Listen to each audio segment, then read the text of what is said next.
भगवान राम के नाम से जाना जाता है। ऐसे में यहाँ भक्ति की बात होनी चाहिए। भक्ति से ज्यादा अयोध्या विवाद के कारण मशहूर रही। इस शहर में आमतौर पर सब कुछ शांत रहता है, साल भर श्रद्धालु आते रहते हैं, राम की बात होती है। लेकिन 6 दिसंबर 1900 आते आते शहर का माहौल गर्म होने लगा।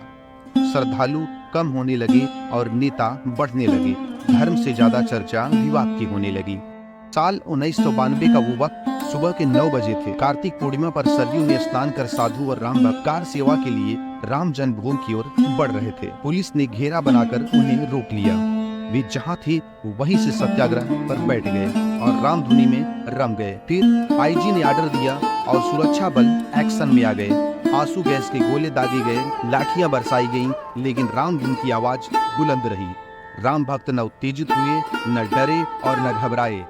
अचानक बिना चेतावनी के उन पर फायरिंग शुरू कर दी गई। गलियों में राम भक्तों को दौड़ा दौड़ा कर निशाना बनाया गया। पुलिस और सुरक्षा बल न खुद घायलों को उठा रहे थे और न किसी को उठाने दे रहे थे। फायरिंग का लिखित आदेश नहीं था। फायरिंग के बाद जिला मजिस्ट्रेट से ऑर्डर पर साइन कराया गया।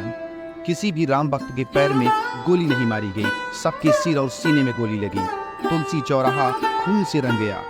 दिगंबर अखाड़े के बाहर कोठारी बंधुओं को भी खींचकर सिर में गोली मारी गई। रामअचल गुप्ता का अखंड रामधुन बंद नहीं हो रहा था, उन्हें पीछे से गोली मारी गई। रामनंदी दिगंबर अखाड़े में घुसकर साधुओं पर फायरिंग की गई। कोतवाली के सामने मंदिर के पुजारी को गोली मारकर मौत के घाट उतार दिया गया। रामबाग के ऊपर एक साधु आंसू गैस से परेशान लोगों की बाल्टी से पानी फेंक रहे थे, उन्हें गोली मारी गई और वे छत से नीचे आ गिरे। फायरिंग के बाद सड़कों और गलियों में पड़े राम भक्तों की शवों को बोरियों में भरकर सरयू में डालने का भी काम किया गया। ये महापाप उस समय के मुख्यमंत्री मुलायम सिंह यादव के आदेश पे हुआ। 2 नवंबर 1990 को विनय कटियार के नेतृत्व में दिगंबर अखाड़े की तरफ से हनुमानगढ़ी की ओर बढ़ रहे कार सेवकों पर अंधाधुंध फायरिंग से पूरे देश में एक शोक की लहर दौड़ गई।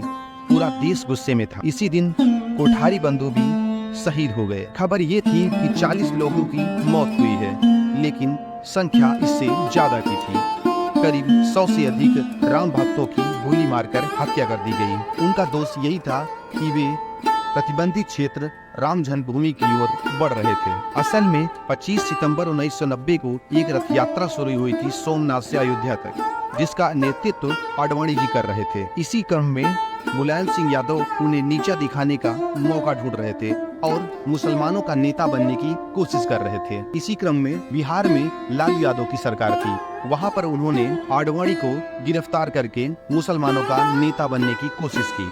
इसके बाद इस घटना से मुलायम सिंह यादव को लगा कि वो भी उनके नेता बन सकते हैं, तो उन्होंने भी राम भक्तों पर गोलियां चलवा दी। आडवाणी की गिरफ्तारी के बाद उनको जेल भेज दिया गया और इसी सनक में मुलायम ने भी तुलसी चौराहा खून से रंगवा दिया। इस ऑर्डर से मुलायम को मौलाना मुलायम की उपाधि नसीब हुई। 2017 में अपनी इस करतूत का बखान करते हुए उन्होंने कहा, यह जरूरत पड़ती तो और लोगों को मारा जाता। लालू और मुलायम ने उन कारनामों से सालों तक सत्ता का सुख भोगा।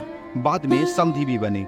गुमनाम राम भक्तों की उस बलिदान यात्रा से अयोध्या राम भव्य मंदिर बन रहा है। दोस्तों, ये मंदिर जो बन रहा है, ये तमाम राम भक्तों की कुर्बानियों का नतीजा है। हम ऐसे राम भक्तों की कुर्बानियों को सत सत नमन करते हैं। जय हिंद, जय भारत, जय सनातन धर्म। नमस्कार।